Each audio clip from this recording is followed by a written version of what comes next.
Hello and welcome to Irresistible You, Ignite Your Passion and Purpose. I'm your host, Karen Seltz, also known as the Uncensored Self-Love Coach.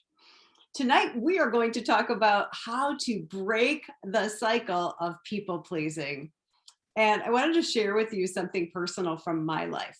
When I first started my own business, I had this business coach, and one of the things that we got to do is these videos for projects we were working on that were in collaboration. And the first time that I was doing one of these projects, we were to shoot a 2-minute video. Well, the perfectionist in me shot 300 takes before I said, okay, that's enough. That is enough. So I made this agreement with myself. This is my last take. No matter what it looks like, that's my last take. Yeah, I didn't know how to edit, and I still don't. So now I learned to fly by the seat of my pants. So that was my last take. And what I learned from that is done is better than perfect. And my last event that I just had, I made this agreement right up front that I was going to do one take for each of my 2 videos that I was shooting. And the second one was for a VIP upgrade, and it had a mistake. It had a fumble. And I laughed at it and just kept on going. And I kept it because it really encompasses my personality, because that's how I am in life. When I mess up, I laugh and I'm like, oh, and I just keep going. So that is what I've learned. Like, one of the things over the years as a recovering perfectionist is to just laugh and have fun and be messy and imperfect. So if you are new to me, if you're just getting to know me, there's really only 3 things that you need to know. First of all, if you have a deeper calling within your heart, just know that I have been where you are, and I'm still on my journey. I still discover something new every single day, and I'm really excited to walk this path with you. The second thing that you need to know is what I've discovered over the years is that my superpower is being a divine mirror. Now, what do I mean by that? I mean that when I look at somebody, I do not see them as they see themselves, but I see them with different eyes. I see them in their highest possibilities. I see their gifts. I see them fully expressed. And I reflect that back to people until they can see it for themselves, until they're like, oh my gosh, I finally get it. I finally get what you see in me. And I love doing that. It's so fun. And the third thing that you need to know about me is I am all about authenticity, deep connection, and supporting women to be fully seen and heard in their authentic, messy, beautiful, powerful selves. And what I've discovered for myself is that if there is something out of alignment with me, it usually goes to deep connection. Now, when I talk about deep connection, what I mean by that is being connected to myself, asking myself, okay, how do I really feel about this? What do I really want? What's important to me here?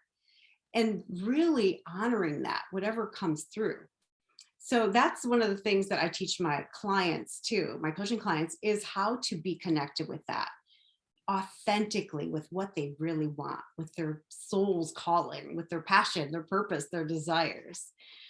So let's dive in.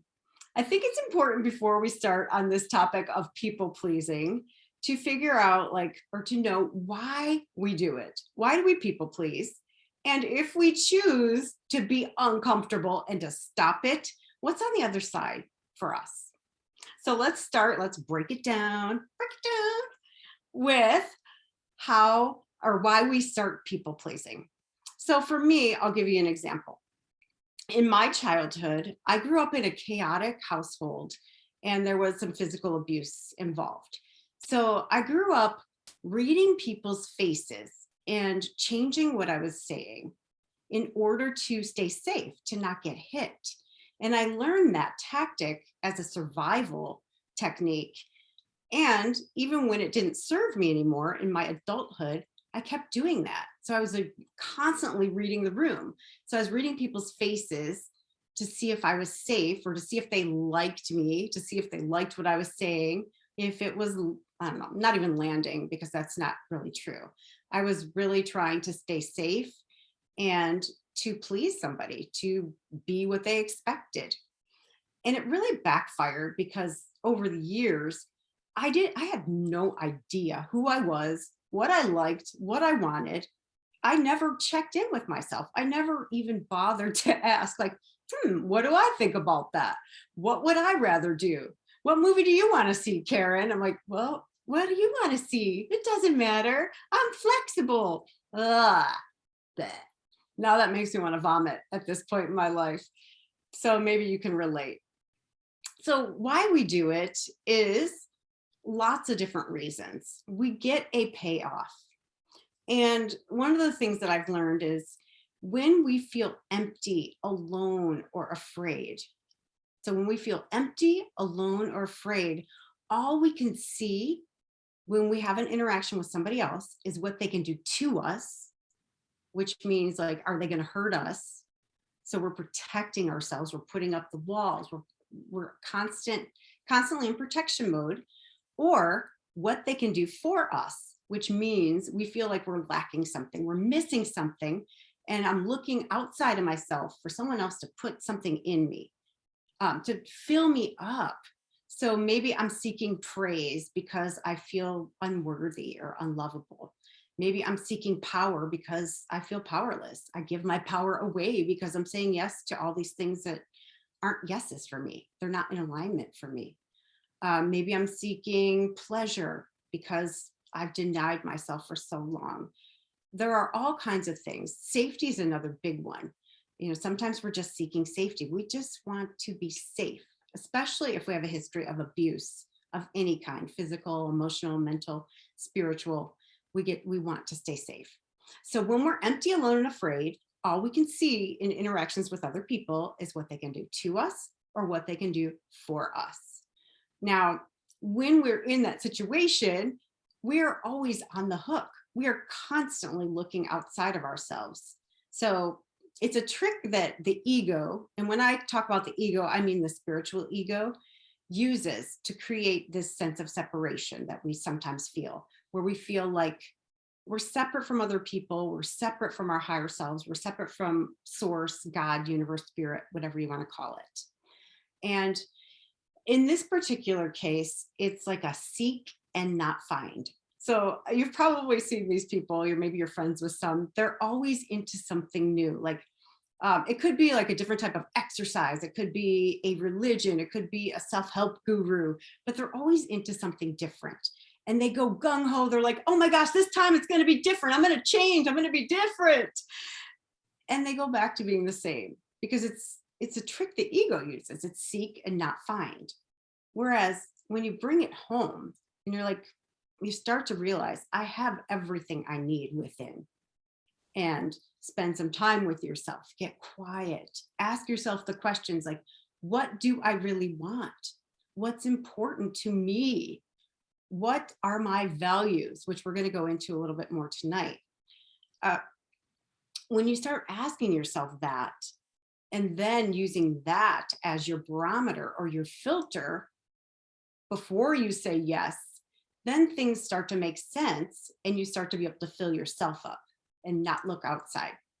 So what is on the other side when you start saying no to people? Oh, does that make you sweat thinking about it? Like, oh, I can't say no. So I have this one client. She's adorable. I love her. And she is a yes person. So every time somebody asks her something, she's an automatic yes. She up until recently, she didn't check in with herself. And then what happens? She was resentful. She's like, dang it, why did I do that? Why do I keep saying yes? So we went back, what did it mean? What does it mean to you if you say no? What does it bring up? When's the first time you remember not having a choice or having to say yes? So of course, almost everything goes back to our childhoods. I know we don't want to stay there, but it's good to look at for a moment and say, oh my gosh, I see where the pattern started. And then you can intervene. Because when those patterns start at such a young age, our minds are so immature and we make up these meanings And as adults, we keep the same paradigm. And when you really look at it, you're like, that makes no sense. Like one of mine was I was terrified of the telephone for the reason I mentioned before, that my environment was chaotic and I never knew when I was going to get hit. So when I was on the phone with somebody I didn't know, I couldn't see their faces and I couldn't change. I couldn't bob and weave and say, oh my gosh, are they happy? And I felt completely unsafe. So this client of mine, she had this pattern and I gave her a couple of tactics, and they're kind of in between steps to what I'm going to teach you tonight. And one of them is to Google free values assessment, free values assessment. So you just Google it and then you take a little quiz and it will tell you like your top 5 values and you get to look at them. Okay. One of my top values, probably my top one, is health, because I know myself. If I don't feel healthy, I don't feel like I can connect spiritually, which is my second highest value. Authenticity, connection, family are my other ones. Unconditional love. I mean, I have a lot of them, but health is my number one, because without it, I feel like I'm authentically going to lie in bed all day. So, and say, oh God, why? Instead of God, yes. So you get to look at that. And that's one filter that you get to run requests through. All right. So stay with me here. The second one is, what's your overall vision for your life? Or what's your vision for your life for the next 3 months even? So if you are working on studying for an exam, for example, and you have a friend that always invites you out to do fun things, and you're like, gosh, I really should study, you get to run it through the filter. So the first filter is number one, is it in alignment with my vision? So is going out to have fun with my friend in alignment with me passing this exam? Nope. Well, there's your answer. You don't need to go any further if it's a no on that one. But you can. The second filter is it in alignment with my top 5 values? So if I have a friend that asks me to go on a hike and I'm studying for an exam, well, maybe that's in alignment for me. I get to look at my schedule and see. And if it's a no, here's my phrase. Thanks for thinking of me. I'm going to pass. That's it. Thanks for thinking of me. I'm going to pass. No explanation. If you want to, you can explain. What does it do when you explain? It takes away your power and you're justifying. And when you justify anything, it's almost like justifying your existence. Like, I deserve to be here. Don't be mad at me. That's our people pleaser mantra. Please don't be mad at me, but I don't want to. Or even worse for me is when people make up excuses when they're not authentic. Or if they say, let me check my calendar.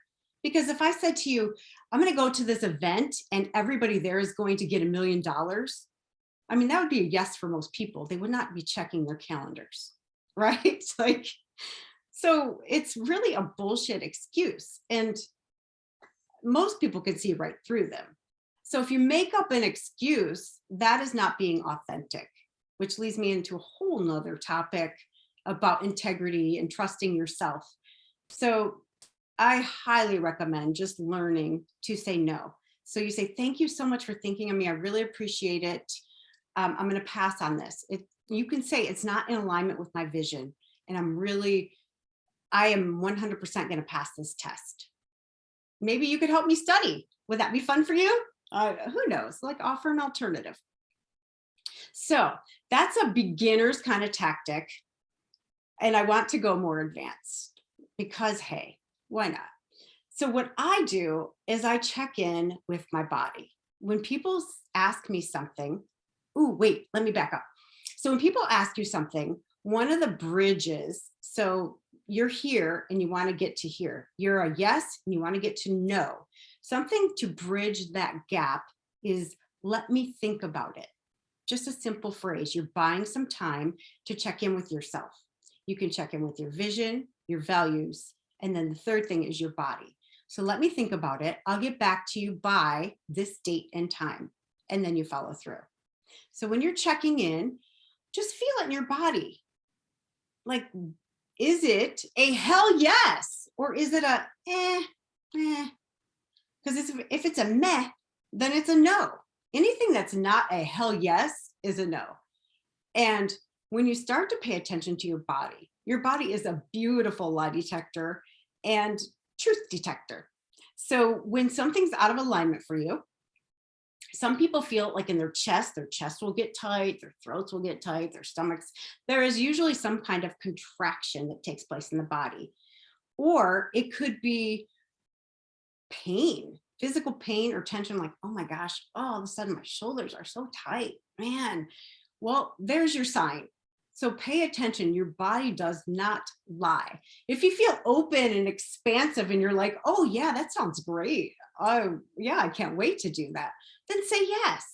Say yes and figure out the schedule later. Say yes. So back to your body. Your body is so smart. There's so much wisdom in the body. So pay attention. Is it contracted? Is it expanded? And know the difference. You can go to your vision, your values, run it through the filter. And when you get back to people, just say, you know, I thought about it and it's really not in alignment for me. Here's the thing. When you say yes to everything, you don't have the bandwidth, the capacity, or the time or energy to say yes to the things that are in alignment for you. So you're saying no to your values. You're saying no to your vision. You're like, no thanks, universe. I'd rather do something that I'm going to resent someone for later. And if you're anything like me, I ended up like being pissed off at people that even asked me things. Like, why would they even ask me that? They know I'm busy. Like, I would be so pissy, which is hilarious now. They're just asking me if I want to do something, which is nice, right? They thought of me. It's up to me to hold my space, to say yes or no without anything on it. And I love my friends that I have now have no trouble saying no to me. And I don't ever ask them for explanations. I'm like, okay, awesome. Thanks for being authentic and honoring yourself. Like, because I know for me, anytime I say yes to something that's not a yes, there is a resentment in there and it is brewing. It's a brewing, I tell you. And it will come out sideways. It'll come out at really inappropriate moments, but it will come out. So I want to share with you my screen and I want to talk about what is the payoff we get. First of all, there's rackets that we run, and rackets are like cons. It's the myths that we believe that we are achieving. Let me expand this. So rackets are for survival. And one of them, this is probably my favorite, is looking good. And looking good is about, protecting yourself. For me, it might be like having my hair and makeup done before I go online, before I go on camera.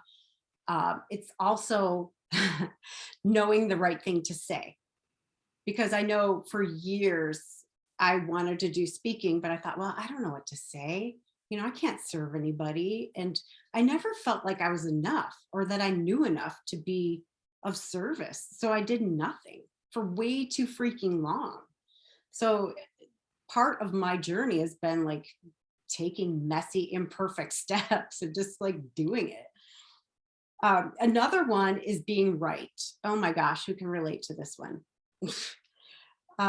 When we are self-righteous or we are positive that we are right, that makes somebody else wrong, which is creating separation, and it's not making friends. And there are reasons that we do this. A lot of times it's worthiness underneath it, at least for me it was, or is, I should say, because it still comes up where I'm like, I know I'm right about this, and I'm going to prove it. I will fight you to the death because I know I'm right. But it never works out. Like I never feel good. Once I even prove that I'm right, like I don't feel good. My body's like, ew, ick, ugh. So pay attention to that. Like when you get those signs from your body, listen. Some other ones are being in control. And it's really funny to me, like people that want to be in control. I'll raise my hand for all of these because I definitely do them all still. Um, but here's the thing.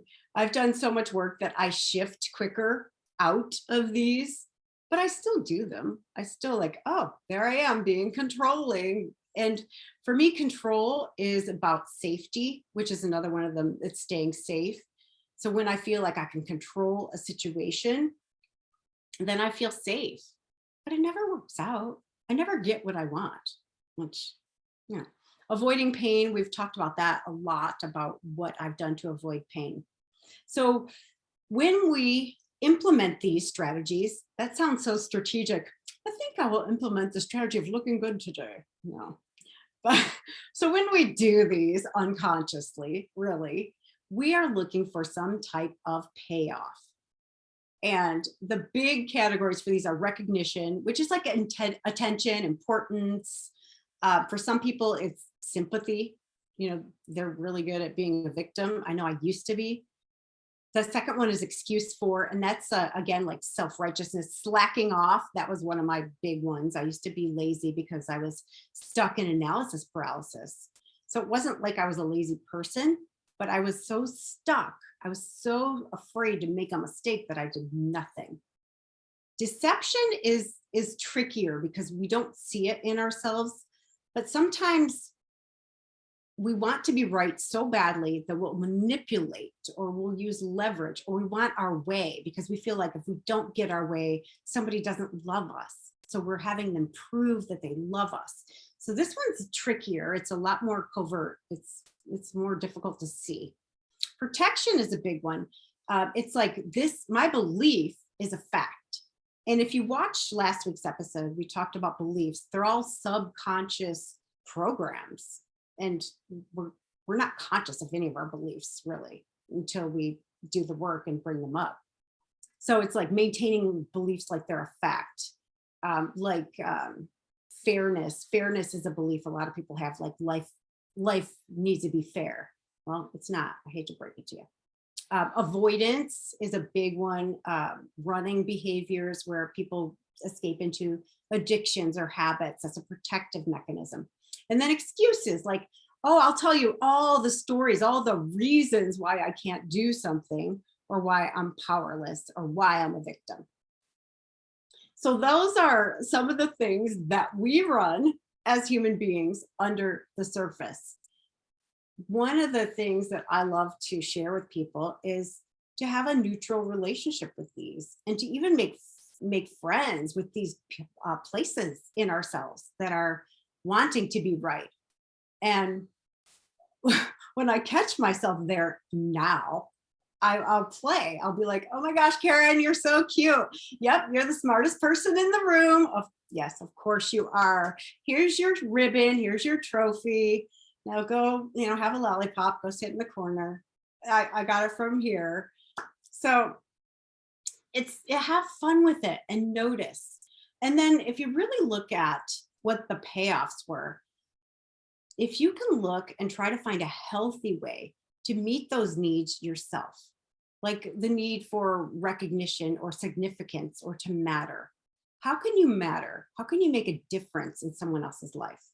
So when I'm depressed or feeling like crap about myself, one of the things that I do is I drop into my heart and I ask, I'm like, okay, who can I serve right now? And I just pick up the phone and call whoever comes to my heart. And 9 times out of 10, maybe 99 out of 100, that person's like, oh my gosh, I'm so glad you called. I really needed to talk to somebody. And then by serving that person, by just being there for them, I rise up, they rise up. We both end up winning. We both end up better off. So it's learning to trust yourself and looking out. And knowing like, what's my payoff for people pleasing, and giving that to yourself another way. And when you can really start to be conscious that you're doing it, and notice what happens in your body, and notice the resentment that happens. And imagine just for a minute with me what it would be like if you were the person that said yes only when it was a hell yes. Like, how would you stand? How would you walk? How would you feel? How would you think? How would you dance? Probably not like that. So think about all those things and imagine that woman. And you get to take a risk. You get to do the hard thing. And if you'd like support, I've actually opened up 10 spaces on my calendar over the next week. And I was thinking, for women that are recovering perfectionists or people pleasers like me, what would best serve them? And I have this thing that I call a possibilities call. So if you're anything like me, like I used to do things over and over and over. I would plan to plan to plan and try to get everything perfect before I would start. And then I would never start. I would never do anything because it wasn't good enough or I didn't feel like I knew enough. And so I stayed stuck for it's embarrassing, but like 20 years, I stayed stuck in a job that was my temporary job. And I don't want that for you. And the women that come to me are ones that struggle with the same things. They struggle with perfectionism. They struggle with people pleasing. They struggle with staying safe, hiding their true, authentic selves. And what they really want is freedom. They want expression. They want to have fun. They want to have an impact. And they want to be lit up. So that's one of the things I support them with. And the reason that I opened up my calendar is to create that for you, the opportunity to have a plan, to have fun, and to really see, to go deep, like see what is really stopping you from having it right now. And then we can create a plan that you get to have it this year, and you can create a life that lights you up. So if that sounds fun to you, if I'm speaking to you, just go to connectwithkaren.us. So it's connectwithkaren.us. In fact, go there right now. Just click the link. It's connectwithkaren.us. And when you click it, you're going to go right to my personal calendar. And I can't wait to chat with you. We're going to have so much fun. So when you click that link, you'll go right to my calendar and we'll speak within the next 5 days. Because I don't know, if you're anything like me, you also procrastinate. And you're like, well, I'll do it next week or I'll do it later. And for me, later never came. So I invite you to book a free call. We will have fun. We will figure out what's been stopping you. Where do you want to go? And we'll make a plan. We will get you there. So thank you so much for watching another episode of Irresistible You, Ignite Your Passion and Purpose. I will see you next week right here. Thank you.